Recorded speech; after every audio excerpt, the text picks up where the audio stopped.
Welcome to the map guide for Malinovka. Malinovka was originally a map you got very early on in the game, but since then we banished it to the mid-tiers, and that's changed it dramatically. It's also been reworked here and there. If Malinovka was being played properly, here's what would happen. Each team would set up a defensive line round about their base. The people in the south, well, they hide in these little buildings that you find round about J4, J5 and H6. The people in the sort of west side of the map, well, they've got some hills and rocks round about F2, E3. And the main teams would charge all the way up to the hill, which is found up at A90. And then they would have a great big fight, and then whoever won would win the map. Unfortunately, Malinovka almost never plays out like that, and there's reasons for that, and they're named. Let's get on with them. The first area you've got is the River Road. It starts at H1 and it ends at K3. This road is tricksy. The other one you've got is the Swamp Road. Starts round about D3 and sort of mangles its way around to H6. You've also got a church that's squatting up there round about A6, B6.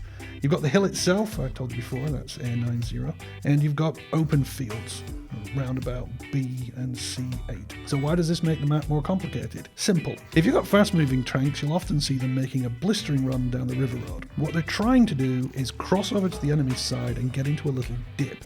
There's one at K3 and it's mirrored at H1. If they can get a tank there, they can cause all sorts of trouble. They do lots of spotting and there can be lots of secondary damage. Therefore, each team has to deal with a river road. Generally, you park a couple of TDs there to blow up these tanks when they make a run, but sometimes they're tricksy fast. And if they can get in there, your only answer is to dig them out.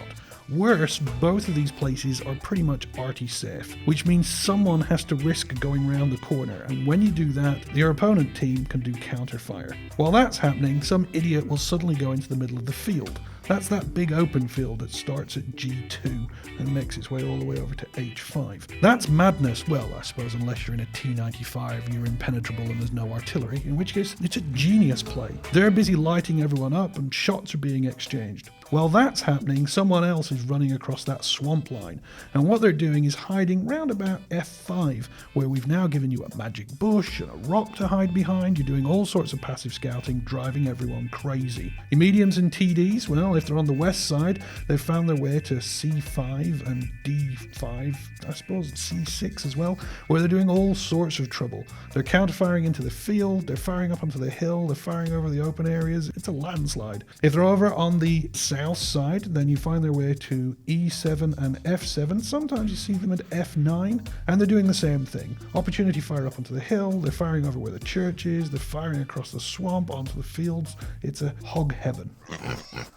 The hill itself is where the main battle is going to happen with the heavies when they finally get there. There are three routes. One is to go all the way up to A0 around the back of a windmill, which at least makes you arty safe. The more traditional route is to take the middle road, which goes from A9 to B0. There's a lot of hull down shooting there and peekabooing. And there's a slightly lower road, also starts at A9, crosses into B9 and then ends at B0. And now if you take that road, you do cut off a bit of distance, but you do become available to all the mediums that are hiding in the bottom ground. Why would you do this? Because if you can take the hill, you can do all sorts of damage to the teams. The artillery goes and hides in forests, so that's A1, B1, C1, A2, B2, and I suppose A3 if you really wanted to. And then over on the other side, you'll find artillery on K90 and anywhere in the forest really, J0, H0, I've seen them there, as high up as F0 at times. Quick point about defensive play, if you can get a tank at K7 and can stay reasonably well hidden behind those houses, you can do all sorts of trouble. There's also a windmill again at K6.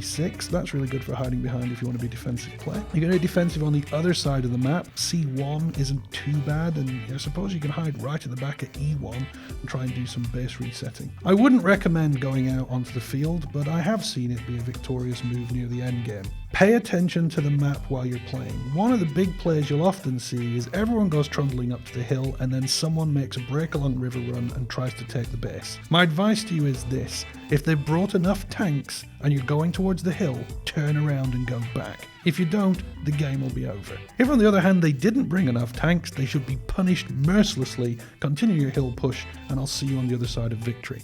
Malinovka, no longer a beginner's map, kinda fun to play. I take heavies, I go hill. We'll see you on the battlefield.